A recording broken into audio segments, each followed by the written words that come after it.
Hi, this is attorney Jamie Miller, and I'd like to welcome you to another edition of the Miller Law Chronicles Podcast. Today, we're going to take a really exciting detour from the bankruptcy stuff that we talk about and credit repair and all that type of stuff. And we're going to talk to my nephew, Eli Miller, and his fiancée, Zoe Albert, and my brother, Todd Miller, is going to join me as co-host. Today, we're going to talk about their adventure and studies in Borneo. And we're going to title this podcast, The Scientist and the Social Worker. And that's kind of a lead in the story we're going to talk about. And as we go through it, you will see why we're doing that. And I'd like to welcome Zoe. Now, Zoe is a remarkable person and went to undergrad at Tulane and is studying currently at Boston University, studying biological anthropology. And hi, Zoe, how are you? Good. How are you? Good, welcome. And then we have my nephew Eli, who went to Denison and did grad school at Salem State University and got his master's in social work and is currently on leave from the Watertown Police Department and is joining his fiancée Zoe on their trip to Borneo. How are you, Eli? Doing good, Jamie. It's an honor to be on the pod. It's great to have you. And I have my brother, Todd Miller, who is going to join me. And Todd, his story is just fantastic. He works for a tech company called Chromaway, went to NYU, University of Wisconsin, has remarkable contacts with the state of Wisconsin. Welcome, Todd. How are you? Great. So nice to be on with you, Jamie and Zoe and Eli from across the world. Exciting night. Yeah, where are you guys right now? So we're currently in Ubud in Bali, the island of Bali. So Ubud is in central Bali in the more mountainous region and is known as the cultural arts, socio-religious capital of Bali. And we're here on a break from the jungle, which is always needed. So we're just enjoying our time with Zoe's parents who came out to visit us. That's great. I was reading in your blog a little bit and got some background as to why you're in Borneo. Can you give me a little background about how you ended up there, Zoe, why you chose Borneo to do this field work? Yeah, I would say that for the most part, when you're doing a PhD, the location where you do your field work is chosen for you. But I had the very unique privilege to get to choose where I wanted to do my PhD. So when it came down to it, I was choosing different locations while I was doing a different field season in Costa Rica. And I loved that field season. I was in the same time zone as my family and my friends.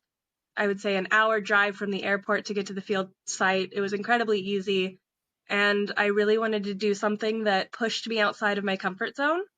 And being in Borneo, being 12 hours ahead of everyone I love, creates for a challenge that is difficult, but often fun to overcome. Yeah, and I was reading a little bit. So you are in GPNP. That's where you're doing the study, and that's the Gunung Palung National Park on the island of Borneo, and that's in the Indonesian province of West Kalimantan. Is that correct? Yes, that is Did I correct. say that right? West Kalimantan. Okay, West Kalimantan. Thank you so much. Todd and I are here in the States, and Zoe and Eli are in Bali. And so we have some really great internet connections. And if there's some buffering a little bit, please bear with us because it'll be great. And the main purpose is what you're studying in Borneo.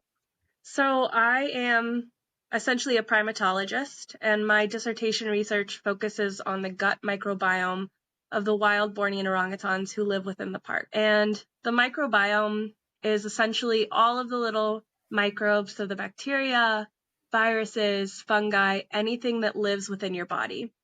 So we're actually made up of more microbes than we are human cells, and each of these microbes serves a unique purpose.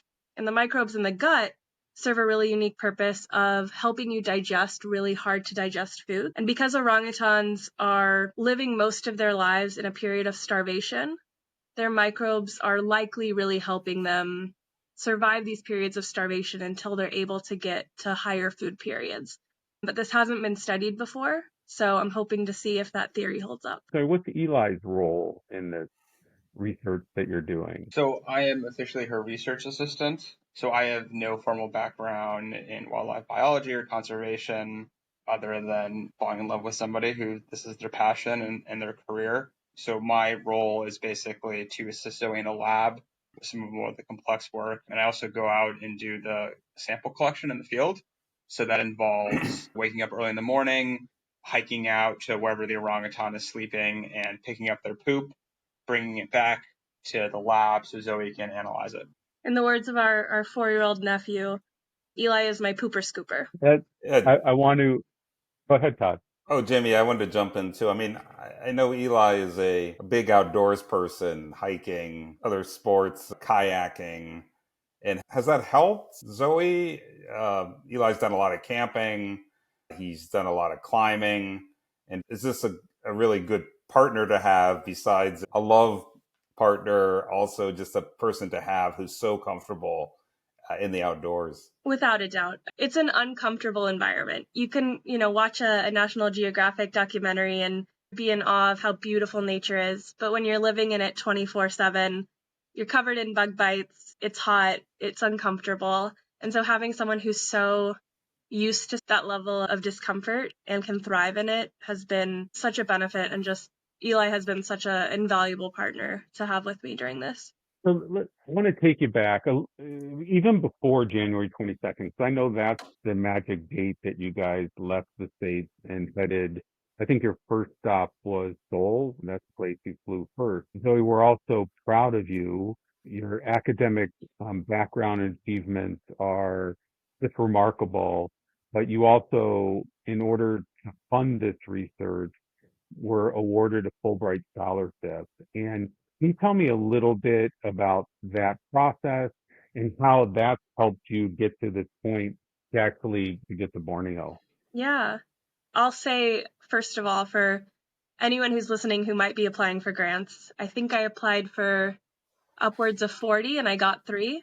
So the fact that I got a Fulbright is very exciting. But the fact of the matter is, even if you are someone who is deemed worthy of a Fulbright by the Fulbright committee, I was still rejected from most of the grants I applied for. So it really is something where you have to cast a wide net and be okay with rejection. Fulbright was a really unique one to apply for. Not a lot of primatologists take the Fulbright route. It tends to be a grant for people who are interested in studying culture or art, religion. I was really fortunate to have a colleague and a dear friend who applied for and received a Fulbright before me, so I was able to rely on her to ask a lot of questions about her experience. The entire process of applying for a Fulbright involved writing many different essays and applications, putting my best foot forward and hoping that the grant would choose to fund me as a person and a scientist rather than just my work as a scientist. I will say applying for the Fulbright did come with some level of anxiety, as I wrote one of my essays about an experience that I had my first visit in Borneo, where I shared with some of my friends that I was Jewish, despite being told by numerous people to not share that you were Jewish with anyone in Indonesia, as it's a majority Muslim state. But when I did share with my friends that I was Jewish, I was met with so much love, them sharing the Quran with me sharing the Torah with them offering to show me how to put on a hijab, and really just lovely discussions about our many similarities beyond the things that make us different. Fortunately, Fulbright saw that as a good thing, which was definitely something that caused me some anxiety while I was waiting. But yeah, I was very fortunate to be awarded this Fulbright grant, which has funded the vast majority of our time here. Fulbright has also paid for me to have language classes, so I'm getting a lot more confident in speaking to cab drivers and restaurant owners, as well as forming deeper relationships with my friends at camp. Zoe, I know you're learning Indonesian, which is remarkable also, like to be able to have the discipline while, in the jungle or when you're at the field site or when you're out. Is it a hard language to learn? Fortunately, it's very easy. There's no conjugations, there's no gender. So he and she are the same, which makes for some funny instances when Indonesians are learning English. If you're getting catcalled on the street, it's a lot of, "Hey, mister." So the gendered issue is harder for them than it is for us. But yeah, I've been studying hard, but it's been pretty easy to pick up. Eli's actually been able to pick up a lot just through talking to people at camp, which has also just been so fun to watch him communicate. Yeah, I mean, it's great to learn Indonesian and form deep relationships with people, but it's also a necessity for where we are. I mean, at the field site, the majority of people do not speak any English. So for us to get things done, we need to be able to speak Bahasa. And really, just in the general area of Kalimantan, even the town we're in, nobody speaks any English. So if we want to get food, if we want to get a cab, if we want to do anything, we need to know a little bit of Indonesian at least. So you were talking about being Jewish, and when you first got to Borneo, Ramadan started just a few days after you arrived. Mhm. And what was that experience for you, sharing that major cultural event? It was really beautiful. We were really welcomed in right off the bat into experiences like breaking the fast, taught about all of the different traditional foods that you would eat. We haven't participated in a fast. We really are in awe of the field assistants who do. They wake up at about 3 a.m. to go out with the orangutans, and that's also when their fast starts. So they go from 3 a.m. until they get back at maybe 8 p.m. without eating or drinking or smoking cigarettes, which are their normal vices in the field. So it's definitely given us a profound respect for them, and also just been a really beautiful thing to be welcomed into their break fast at evening despite not fasting ourselves. Yeah, you probably did anticipate that you were going to get that experience, but it was probably a great cultural experience that added even more value to the field work that you're doing. Certainly. I mean, so many of the people who live at the field site are from small villages surrounding the forest. So they're people that I feel so fortunate to get to know, and also people that I don't think I would ever have had the opportunity to get to know without living at this field station. So getting to experience cultural traditions also that are so specific to their Bornean villages has been really very special. Todd, if you could talk to Eli and Zoe, and I know you were involved more than me, but I'd like you to walk them through the gathering or even what had to happen to kind of close out your life in Boston and gather everything that you needed and set up the lab and the research equipment. Todd, if you can walk them through that for us, that would be fabulous. Yeah, I know from talking to Eli and Zoe what a journey that has been. And it reminds me of when you see athletes, we just went through the basketball season and the college, and you see the players, but you don't often see all the work. Like we see Caitlin Clark, I'm sure she's big in Indonesia also, but we didn't see all the work that she put in for her whole, up to this point. And I think it applies to Zoe and Eli, just the preparation. Maybe you guys could talk about everything from, I think you talked a little bit about the grants, but then planning from like an equipment perspective and the permitting process. I'm excited to hear more about like the journey to the field site. And also recently you left and you had quite a journey. So maybe you guys could talk about taking it back to Boston a little bit and how you got out there. Yeah, you want to talk about closing up our lives? Yeah, I mean, obviously Zoe's been preparing for Yeah. this for months, probably over a year now, of just collecting all the equipment and all the necessary permits and the visas. But we had to close out our life in Boston. We had an apartment, a car, a job, so that all took a while. So fortunately, we had a good relationship with our landlords. We just said, hey, we're going to leave in January. We were on a month-to-month lease. That worked out pretty well. We have a lot of family in the Boston area, so we were able to store most of our things in various basements. We were able to give our car to Zoe's brother for the year, who lives in southern Massachusetts. And that worked out pretty well because they needed a new car. Obviously, I'm not a scientist, I'm a social worker, and I work as the kind of in-house social worker for a police department in Watertown. When I told them what my plan was, there was a lot of staring and saying, wait, what are you doing? But in the end, they were all very supportive of it, and I definitely posed it as a sabbatical, and it's something I plan to come back to at the end of the year. And then beyond that, it was just getting all the necessary clothes and gear to live with some level of comfort in the jungle. There's no CVS or supermarket down the street. Anything we need, we would have to bring in to the field site. So that means clothes, medication, hygiene products. We brought in a tent to sleep in. So we try to anticipate as much as we could to have some level of comfort living in this setting, knowing that we'll make adjustments as we go and we can leave the field site every 4 to 6 weeks to be up on supplies. But I think we did relatively well in anticipating what we were going to need. And obviously we're still making changes, but it was a long process getting all the medication, all of our shots, all of our malaria pills, a year's worth of contacts. So the last month was a whirlwind of preparation. It felt like every day, like every hour, we were doing something, getting ready. The most important thing was a new home for the giraffe. Yeah, we have a 6-foot wooden giraffe that we've called our pet for the last couple of years. And we were able to give it to my grandfather in Cambridge, who has befriended the giraffe and kind of keeping him comfort until our return. I don't know if he's going to give it up when we get back. Yeah. Eli, I wanted to ask Zoe about some of the equipment and so forth, but just as an aside, so leaving, you had a very intense job. You'd worked straight for, I think, 6 years since leaving college, doing your master's, and then working with the police department. That could be another interesting podcast, I think, Jamie, on what Eli's been doing with the Watertown Police. But so has it been an adjustment going from working with the police in a major city like Boston and then really leaving your job and then helping and now working with Zoe on this in a very different place?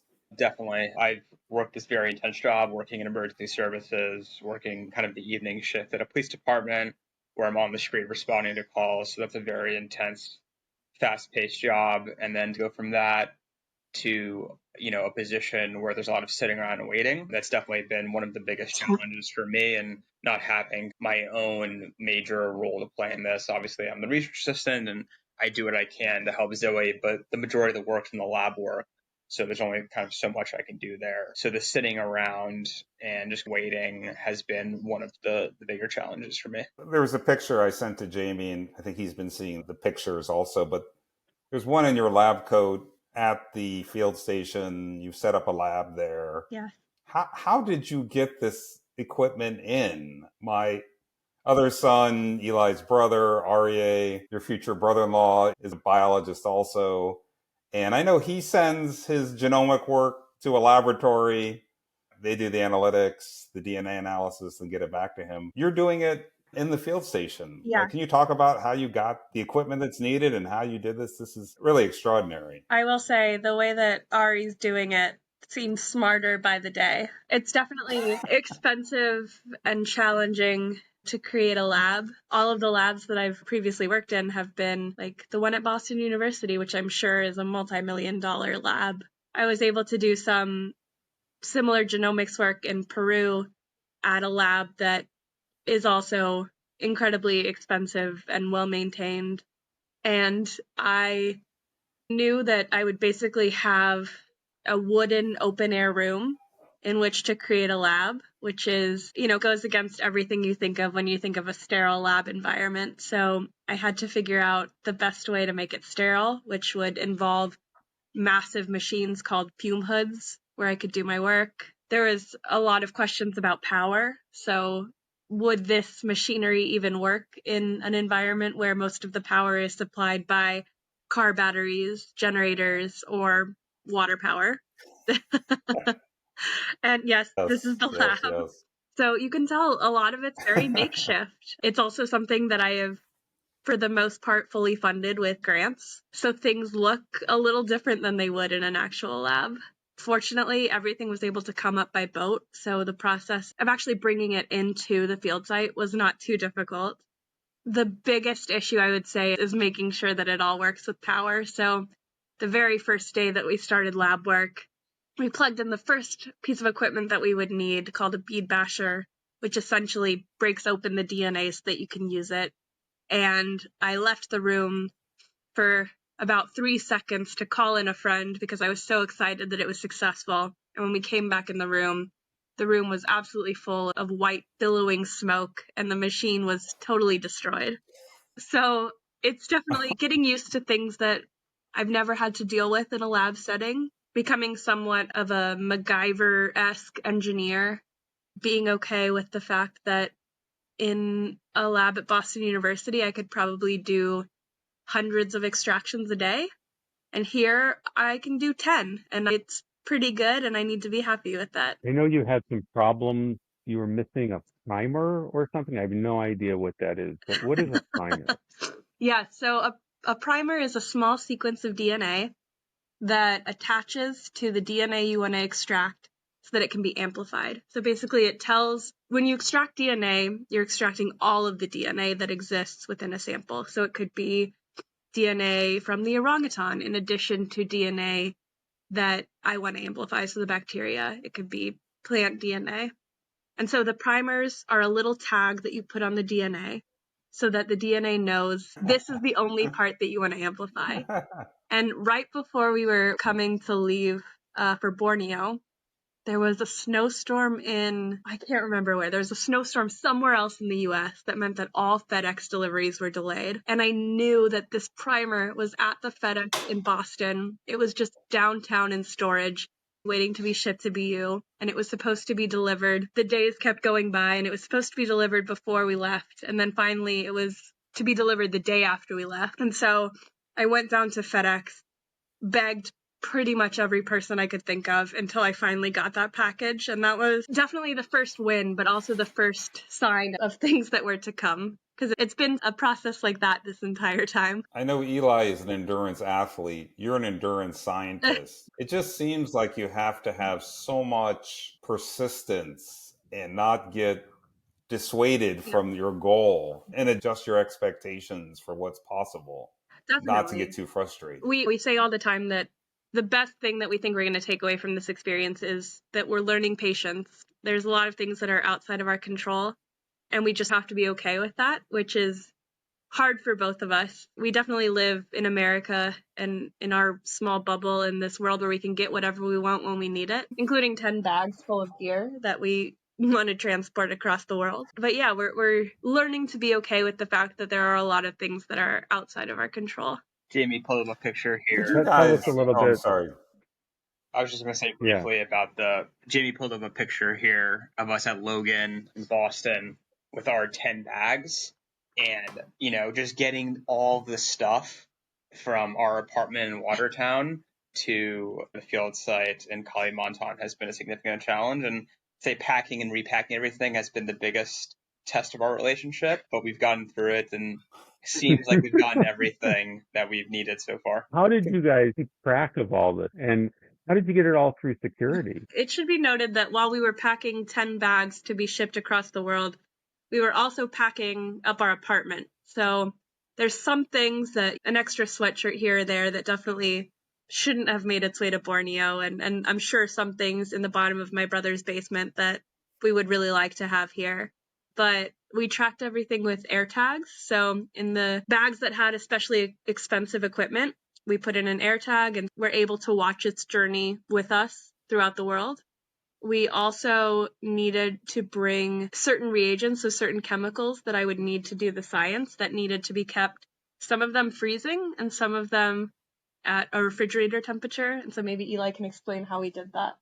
Yeah, so that means we had to keep these kind of reagents, which are essentially liquids in small bottles, cold until we get to a refrigerator, which was a long period of time from getting on the plane in Boston to arriving at our hotel in Jakarta, which was a 24-hour period. So basically, we had to put the reagents, these little bottles, in a bigger water bottle and put ice in them every couple hours while on the plane. So every couple hours in the plane, we would get up and go ask somebody, hey, can we get some ice to put in the water bottle? And they looked at us like we were insane. And then I remember at one point, like one of us fell asleep on the plane and we're like, oh no, is it too late? And we had to hustle to get ice in the bottle. But so far, we've been able to keep everything cold, at least we think. We're not going to be able to use these chemicals till the end of the process. So we'll find out then if they still work. We were stopped at the security checkpoint in Seoul when an agent opened the reagents and was incredibly confused and was like, what is this? And I tried my best to explain that they were reagents, and there was a very clear language barrier and neither one of us could understand. And it was looking like we were going to have to throw them away until he finally looked at me and said, oh, medicine. And I was like, absolutely, yes, medicine. I need it. So it's definitely some creative workarounds. Definitely. We also got stopped in Jakarta where they took a pretty serious look at our kind of lab bags. And I don't know if they thought we were like starting a meth lab in the jungle or something, but they eventually let us through. And Zoe's dad, David, actually, he had to bring another piece of equipment up from Texas for Zoe's lab. And when he's going through security, they thought it could have been a bomb. So they made him get out of line and he got checked again. But he eventually got through. Fortunately, we're keeping all of this lab equipment in the jungle for future Indonesian research and also for our own sanity. Yeah. Talk about your trip into the field site, when the trek that you had to take, and about what that meant to be. Yeah, I think just to back up a little bit, because it took us a month to get into the national park from when we arrived in Jakarta in January. And we knew there'd be some delays getting all the permits and the visas, but it ended up being a lot longer than we expected. We got to Jakarta on the 24th of January, and we didn't get into the jungle till the 29th, just due to a variety Of February. Yeah, just due to a variety of kind of permit and visa issues. So we were in Jakarta for a week where Zoe was meeting with people from Fulbright to get everything there. And then we went to Ketapon, which is, like I said earlier, our way station, the biggest city close to the field site. We ended up being there for close to 3 weeks, going through the permitting issues with the national park, the National Police Service, all these things that just took a lot longer than expected. So we eventually got the go ahead at the end of February. We were able to ship most of our stuff up on a boat. We had a couple bags that we had to carry in. So we just planned to hire porters from the village, which is closest to the field site. And a lot of people that work at the field site live in the village. They know the area and they're used to helping people trek in. So we got there in the morning. They strapped our big bags on their back and we got ready to go. We had all of our gear, our REI trail pants and our Patagonia rain jackets and our $150 backpacks and hiking shoes. And they carried 100 pounds on their back and they were ready for a 24-mile round trip with flip-flops, shorts, tank top, and a pack of cigarettes. No water, no food. Just, okay, yeah, here we go. Casual day in the forest. We take off. It's a 12-mile hike. It's flat, but it's obviously rough terrain. So we knew it could take anywhere between 4 and 7 hours. At one point, we had a communication breakdown with them. They were going a lot faster than we were, despite the weight difference, just because they were more used to the terrain. And we didn't want to hold them back, but we were also worried about going off alone. And we gave them permission to go off ahead, drop our stuff off, and we would just make it the rest of the way on our own, which we thought was fine because it was pretty much a straight trail from the village to the field site. That so far, so we thought, okay, it'd be fine. Until we got closer to the field site and we came to an intersection, and then we realized, shoot, we don't know which way to go. So at this point, there's no signs. There are signs. I mean, there's a pretty extensive trail network within the park. But we didn't have a map at that point, so we didn't know which way to go. We didn't want to wander down the wrong trail with nightfall coming soon. Right. Our option was, okay, we could keep going and try to make it. I didn't like that option because I thought we wandered down the wrong trail, we're going to be stuck out here at night.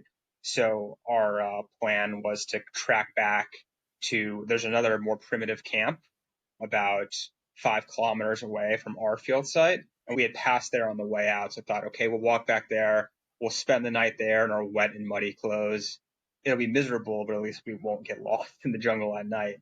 And as we were starting the journey back, we ran into a national park worker named Endro. And I was the first one who saw him, and I just appeared, and he looked at me and he goes, "What are you doing here?" Because who would expect a white guy just to wander out of the jungle by himself that he's never seen before? So that was an appropriate reaction for him. And then Zoe came around and he recognized Zoe and he saved us, laughed at our misfortune, and brought us to camp, which was half a mile from that intersection at that point. We just didn't know where we were. So that was our introduction to the field site. That probably was an 8-hour day on our first day of just getting in there.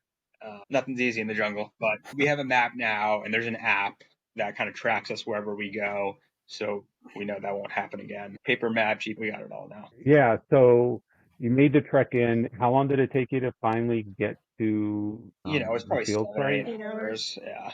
And what was going through your mind as you were making that trek? I mean, I think it was fine up till when we got lost. It was rough. You have a sense of what the rainforest, what the wilderness and the jungle is like, but until you're in it, you really don't know. I mean, you're trekking through swamps that kind of go up to your knees at points. There are flies and bugs everywhere. There's no clear trail. It's a very rough terrain. So for the first time, you're getting a sense of, oh, this is what it's like being out here. And then when we realized we were lost, like the jungle can seem like a pleasant place, and then when you're lost in the wilderness, it can really feel overwhelming and scary.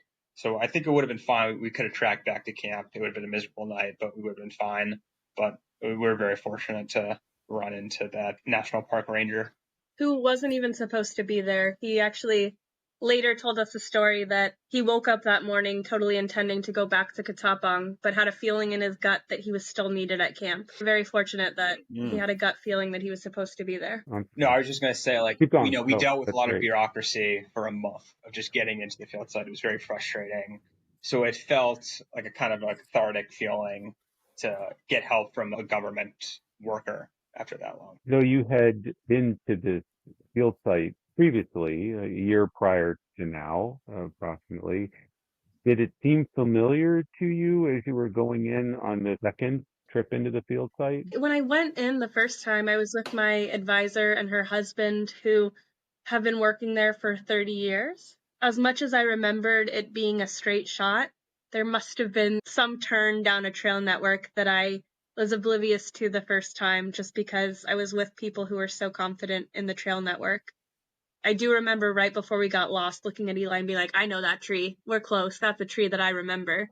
I would say I was maybe a little too confident on the hike in. Describe as you were getting closer and you were about ready to arrive at the field station. What did that feel like to know that you had made this trek and this is where you were going to be for the next several months to a year? Tell us about that. I mean, I think it was just sweet relief that we weren't lost anymore. I don't know if the kind of going through all this preparation and finally arriving at this place that we're going to call home for the next year to set in that night. We were just so happy to be somewhere where there was food and it was safe and we could have a bed for the night. We were alive. And just for a stark reminder of, okay, we are in a very remote place of the world right now. We need to take care of ourselves. There's no really help that's anywhere close to us. So it was just a really stark reminder of how isolated it can be out there. Who was in the field station when you arrived? I want to say there's probably about 20 people. Everyone who's there round the clock all year are Indonesians from the villages surrounding camp, as well as a few people from the island of Java, which is where Jakarta is.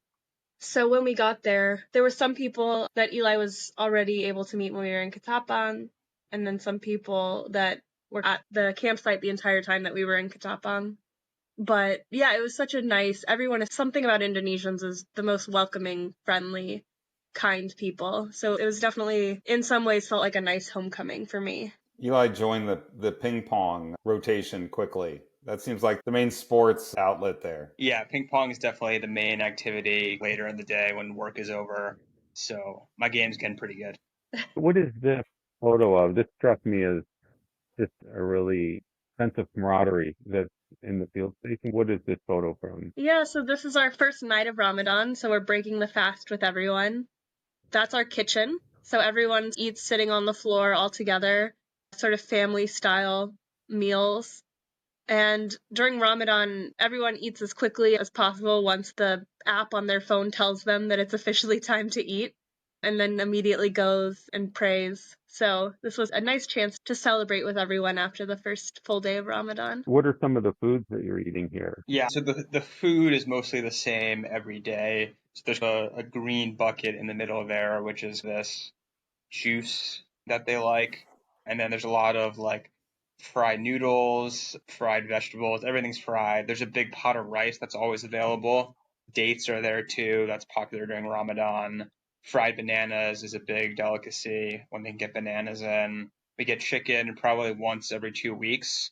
So getting enough protein is definitely challenging. Fried sweet potatoes is another popular one. Yeah, adjusting to the food has been a big challenge and definitely makes you reconsider your relationship with food out there. How does food get into the field station? They usually bring it down on the boats, or they'll hike it in sometimes. But we usually bring some snacks in too, just for Is little variety. is food scarce, or are you feeling like you have enough to eat for your nutritional needs? Getting enough protein for me is definitely challenging. Zoe's a vegetarian, so it's a little bit easier for her. I wouldn't say it feels scarce. We're definitely eating less, which I think is natural. And we try to make in the morning, because they eat at 3 in the morning during Ramadan. So there's not a lot of food. We're not waking up at 3 a.m. So when we wake up at 7 or something, there's not a lot of food left. But typically we make like ramen, or like we'll have a sliced potato for breakfast, something like that. And you said waking up. What's your sleeping situation? So we have our own riverfront treehouse down the path away from the main camp. So you have the main camp, which is where most of the research assistants live. It's where the kitchen is. It's where the lab is. And you walk like a minute down one of the paths. And then we have our own treehouse, which is essentially a treehouse on stilts above the river, supposed to give you a break from the bugs. And then in the treehouse, we have a tent. So, it's not a closed off room. There's open windows, open ceiling, so anything can get in. So we really wanted to bring a tent in to get some break from the elements. What we didn't consider was how bad the tent would smell of just two people living in a small confined space, sweating all the time. We've made some adjustments to that. We're bringing some other sheets back, and hopefully we'll figure that out to add a little bit comfort. And we have a couple fans in there to cool us down at night. But yeah, it's not the Four Seasons, that's for sure. And I see there's a body in this tent. Who would that be? That would be Zoe. Yeah, I would never take such an unflattering picture and share it with people. It's a wonderful photo. Are you able to sleep a full night, or are you just exhausted at the end of the day? We make it through the night as best we can. There's a lot of sounds when you live in the rainforest that you're not always expecting. Eli's gotten into a habit of also screaming in the middle of the night because he's afraid that bugs are crawling on him. That's taken some getting used to. Oh, I think he's channeling his mother, Marcy, who in the confines of Chevy Chase does the same thing at times. We're really sweaty when we go to bed, and you just always have the sensation that something is crawling on you. So what I think is happening is I believe that something's crawling on me in the middle of the night, which is a very uncomfortable sensation. And I wake up at 2 in the morning screaming. Zoe goes, "What's wrong?" I just go back to bed immediately, and it's totally fine. But on a positive note, I stopped snoring. I told her not to be so picky. Oh, wow. Okay. And then you wake up in the morning with the cicadas, which I can only describe as like a car horn going off in a tunnel. It's awful. So they wake you up at 6 or 7, and that's when you know it's time to get out of bed. What's this picture we're looking at here? So that, I believe, is a red leaf monkey that is near camp. So I will say that probably my favorite thing about living in the rainforest is that when you wake up, you really don't know what kind of animals you're going to get to see that day. So groups of red leaf monkeys or orangutans or different animals might come near camp. There's a civet, which is like a small mongoose type animal that comes into the kitchen when there's no one around to try to steal the food. Large water monitors and snakes and just tons of creatures that call this place their home and for the most part are not too bothered by us or would like us to leave immediately. Can you just tell us briefly about orangutans and their situation in Borneo and just your interaction with them? Yeah, so orangutans are a critically endangered great ape. So great ape implies that they're incredibly closely related to us. I think that the current estimate is about like somewhere between 96 and 99% of our DNA we share. So when you look at them, it really is like looking into the eyes of a distant cousin, just someone who you know that shares so much humanity with you. They are a really unique great ape because they're mostly solitary. So the other great apes that you might know about, like gorillas and chimpanzees, tend to live in groups. But because fruit is so scarce within the Bornean rainforest, they tend to live alone just so that they can eat. That's a beautiful picture of female orangutan.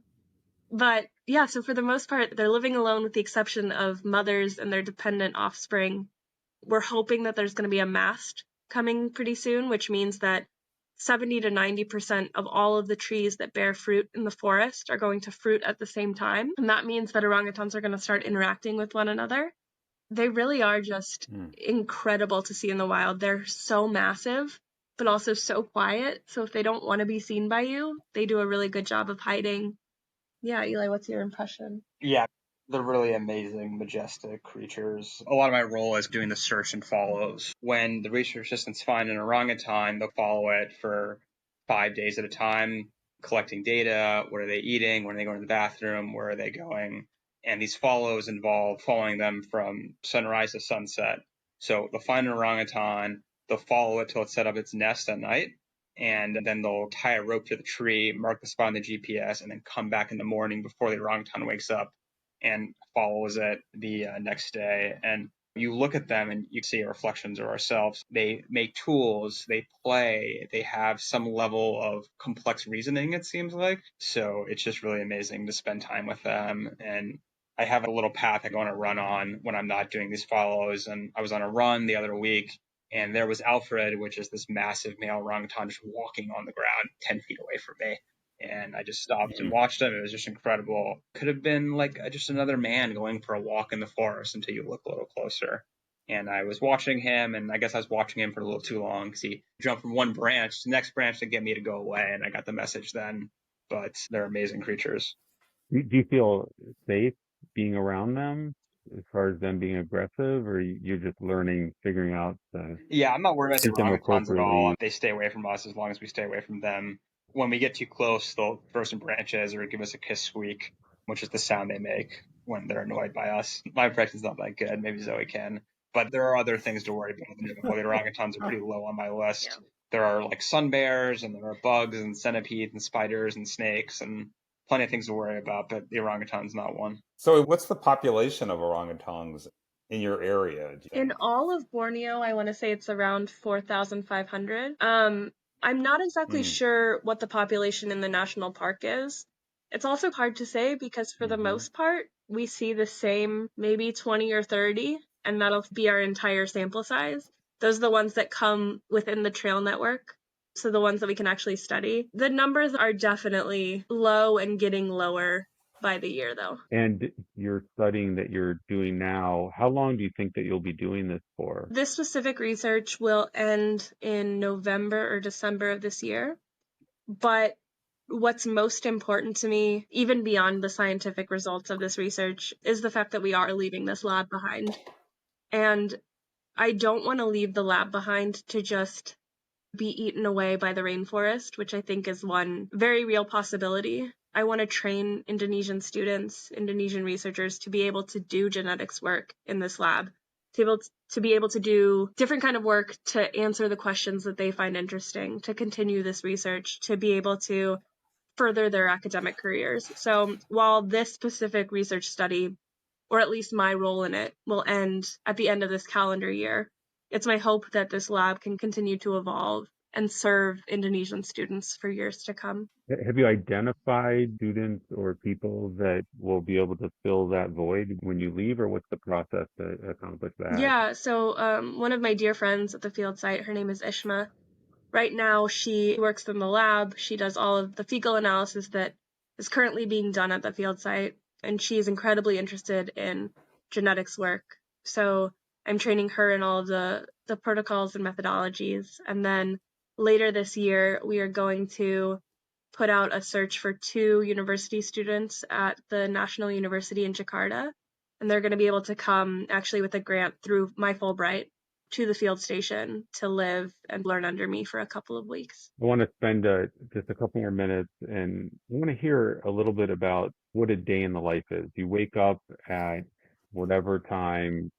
Zoe, you go to work, Eli goes to work, and maybe you can tell us what a day in the life is for you guys. Yeah. Well, I'd say the first thing we both do is we wake up and we play a game called Do We Want to Be Tired or Do We Want to Be Itchy? So the first question is, do we take Benadryl this morning?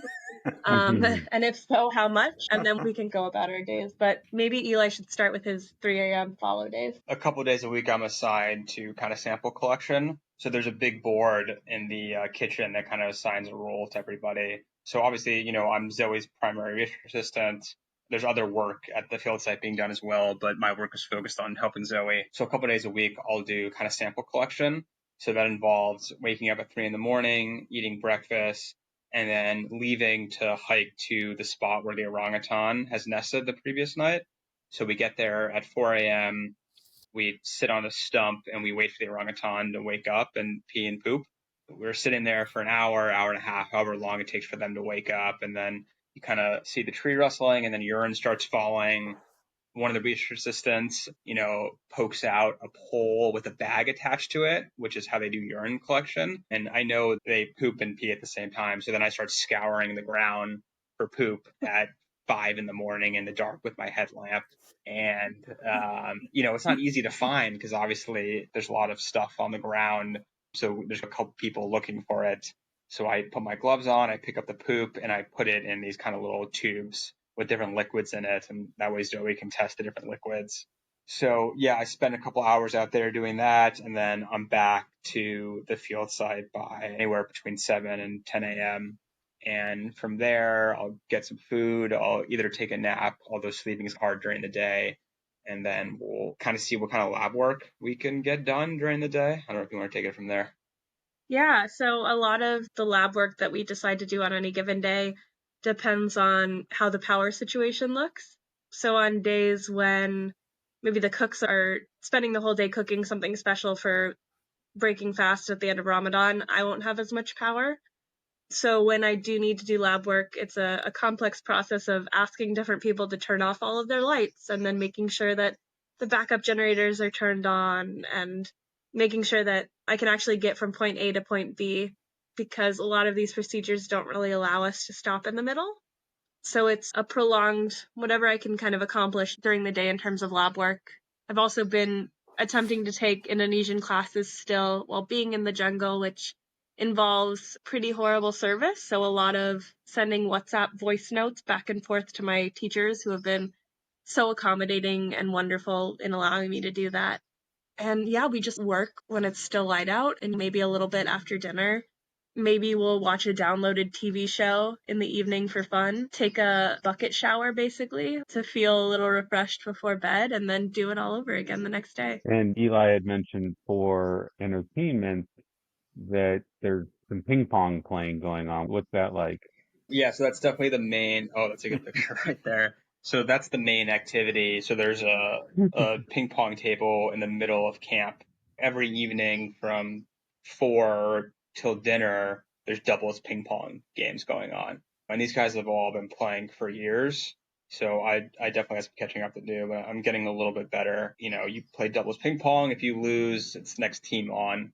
So they play a little bit less during Ramadan, obviously because they're exhausted and haven't eaten anything. But pretty much every night there is a ping pong game going on. Are you learning some new spins? I don't know about spins, but my aggressive game has definitely got a little better. I've always been a defensive ping pong player, waiting for the other person to make mistakes. But these guys, they like to slam the ball here. So I'm definitely working on returning harder serves. So I think I'll be able to compete with anybody in the Miller, Fine, Albert, Cole family when I return. Yeah, I think I have, if my technology will allow me, I actually think I have a video of you playing. And it's amazing how you don't even speak the same language, but it's just the general, just being able to communicate, you're able to jump in and figure things out and laugh and enjoy. And that must be very rewarding and helpful to build relationships. It is. We don't speak the same language, although mine's getting a little bit better. So it's not like we can talk much, but having this kind of shared activity through sport is a great way to kind of bond with the guys at camp. I was going to say that there was a picture that you guys posted. Eli was, I think, somewhere in one of the rooms. I think you had like a machete at your side, looked pretty tired. And then he put next to it a picture of Tom Hanks from Castaway. And I was wondering, like, that you guys are in Bali, and I'd love you to talk about the trip you took out with the chainsaw. But the thing about Castaway was when he got back to the hotel and saw the food and so forth. Are you guys going through like a culture shock after you've been in the pretty basic living for 5 or 6 weeks? Has it been like culture shock being in Bali? Yeah, it's definitely, for me, it's a reminder that I'm no longer in this scarcity mindset and I don't have to eat everything just because it's available to me, even though I want dessert after every meal just because I'm not used to that anymore. I'm like, I have to eat everything. So it's getting used to the fact that you don't have to be in survival mode here. Yeah, it's strange being around so much excess and over consumerism after living such kind of a simple lifestyle for not that long, but it feels like a long time. But the change is difficult. So, yeah, it still feels a little strange being here, but it is nice and to kind of experience a different culture because Indonesia is made up of over 15,000 islands and every single one is different. So it's nice to go to different places and experience new things. Tell us a little bit. I know there's two ways. Hold on, I got this photo that Todd was referencing. I just want to pull this up real quick. Oh, Keep going. yeah. Maybe you could. We can go back to, but just the trip when you guys said you're gonna take a boat out. I imagined a larger boat, and that there was a large crew, and you'd be sitting on the top of it with other people. So maybe you could describe. Jamie had flashed a picture of it before, but just like the boat ride. Yeah, I mean, you got it right. I mean, it's definitely not a relaxing jungle river cruise. And we thought after our hike in, like, oh, the boat must be much easier.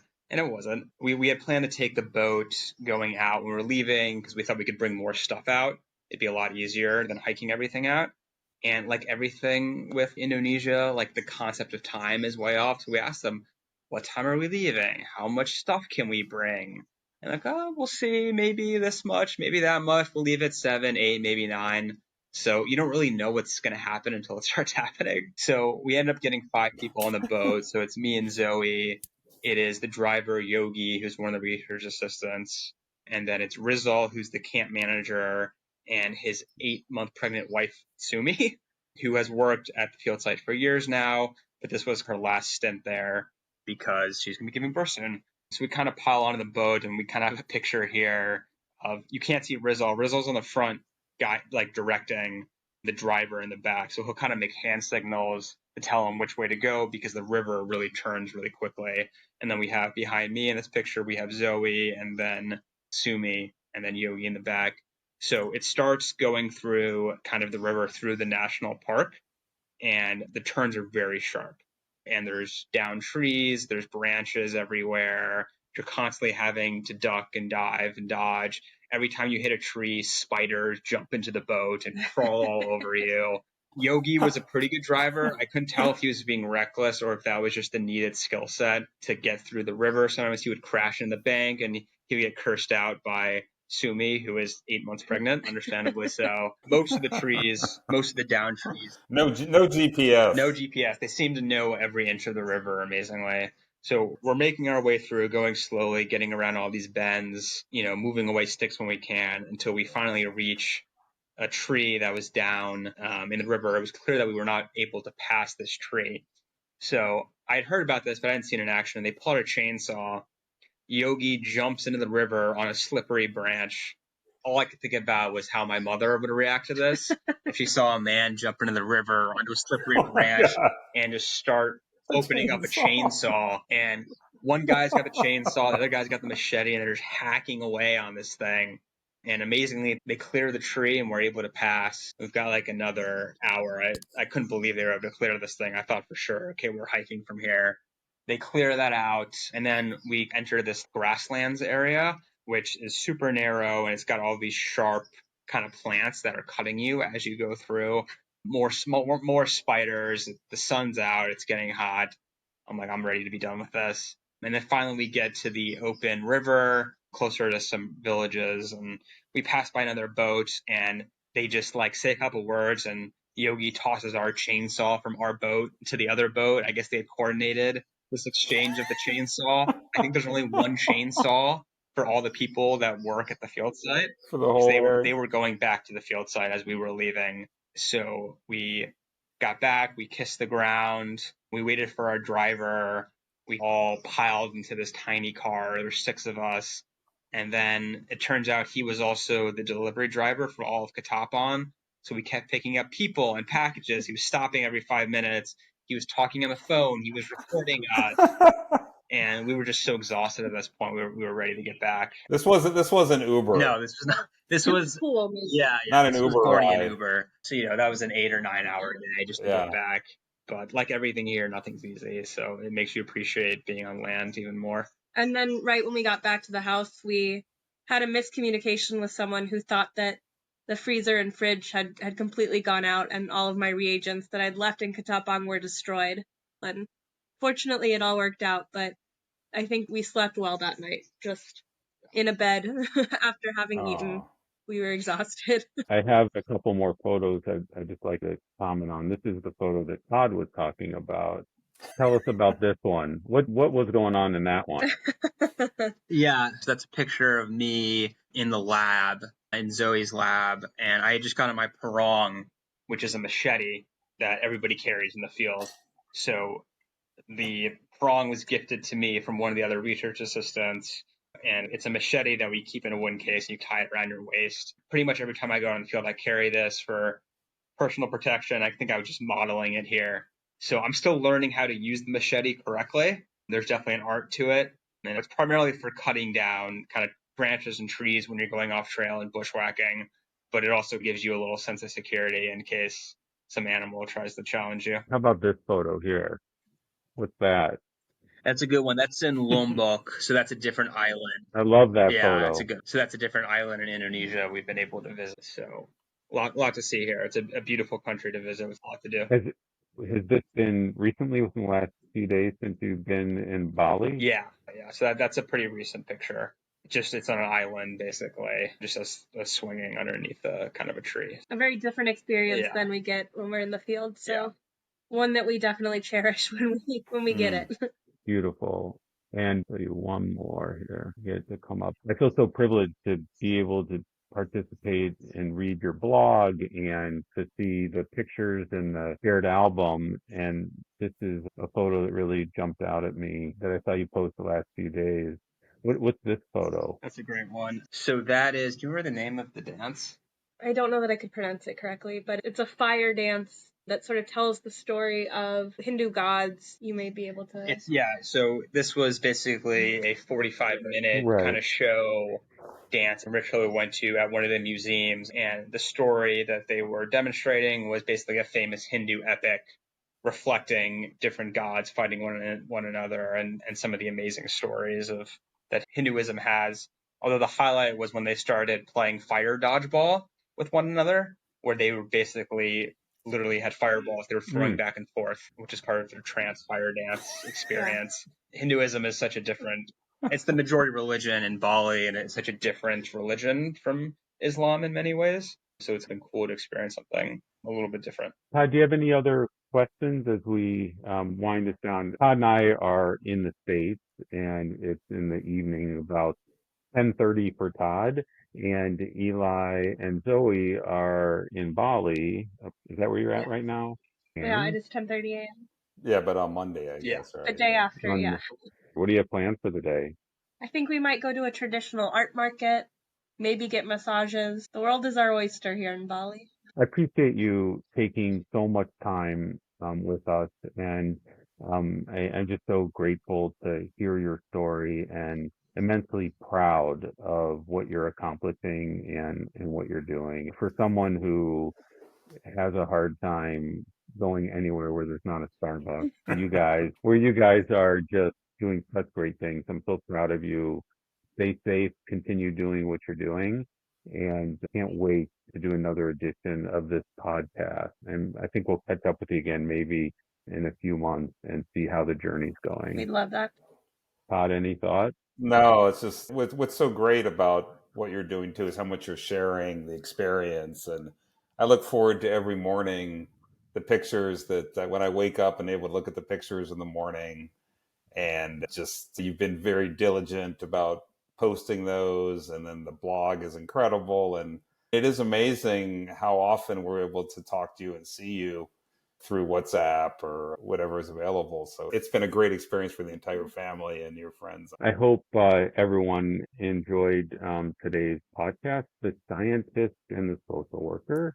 And this episode of Miller Law Chronicles is coming to conclusion. And I really like to thank my guests, Todd and Zoe and Eli, and also everyone listening. And I'd love everyone to subscribe or like us at your favorite podcast location, whether it's Spotify or Google Podcasts or Apple Podcasts. This particular podcast, you can be able to watch the video on YouTube very shortly. Thank you all very much, and we look forward to catching up with you soon. Thank you for having us.